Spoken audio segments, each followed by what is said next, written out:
ഒരു fixed amount of hair follow ചെയ്യുന്നത് normal hair growth സൈക്കിളിൻ്റെ ഭാഗം മാത്രമാണ്. പല പേഷ്യൻസും സ്ഥിരമായിട്ട് ചോദിക്കുന്ന ഒരു കാര്യമാണ്, ഒരു ഹെൽത്തി ആയിട്ടുള്ള സ്കാൽപ്പിൽ നിന്നും എത്രത്തോളം മുടി കൊയ്യുന്നത് നോർമലാണെന്ന്.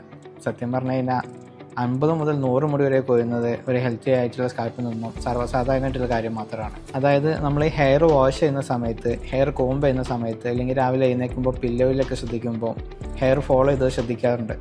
അതെല്ലാം ഒരുപാട് ഹെയർ ഫോളിൻ്റെ ഭാഗമായിട്ടാണ് പല പേഷ്യൻസും പറയുന്നത്. പക്ഷേ ഫാക്റ്റ് എന്താണെന്ന് വെച്ച് കഴിഞ്ഞാൽ ഒരു fixed amount of hair follow ചെയ്യുന്നത് നോർമൽ ഹെയർ ഗ്രോത്ത് സൈക്കിളിൻ്റെ ഭാഗം മാത്രമാണ്. പഴയ മുടി കൊയ്യുന്നതും പുതിയ മുടി വരുന്നതും എല്ലാം ഹെയർ ഗ്രോത്ത് സൈക്കിളിൻ്റെ ഭാഗം തന്നെയാണ്. ലിമിറ്റഡ് ക്വാണ്ടിറ്റിക്കാൾ കൂടുതൽ ഷെഡ് ചെയ്യുന്ന സമയത്താണ് നമ്മൾ ഇതിനെക്കുറിച്ച് കൺസേൺ ആവേണ്ടത്. അപ്പോൾ നമ്മൾ മെയിനായിട്ട് ചെയ്യേണ്ടതെന്ന് വെച്ച് കഴിഞ്ഞാൽ അതിൻ്റെ കാരണം എന്താണെന്ന് കണ്ടെത്തുകയാണ് വേണ്ടത്. Hormonal imbalance, nutrition deficiency, water ഇൻടേക്കിൽ വരുന്ന കുറവ്, അതേപോലെ സ്കാൽപ്പ് ഹെൽത്ത്, ഇതെല്ലാം നമ്മുടെ ഹെയർ ഫോളിനെ ഡയറക്റ്റ്ലി എഫക്റ്റ് ചെയ്യുന്ന കാര്യങ്ങളാണ്. ലൈഫ് സ്റ്റൈൽ ചേഞ്ചസ് പ്രോപ്പർ ആക്കിയാൽ തന്നെ നമ്മുടെ ഹെയർ ഫോൾ പൂർണ്ണമായിട്ട് നമുക്ക് നിയന്ത്രിക്കാൻ സാധിക്കുന്നതാണ്.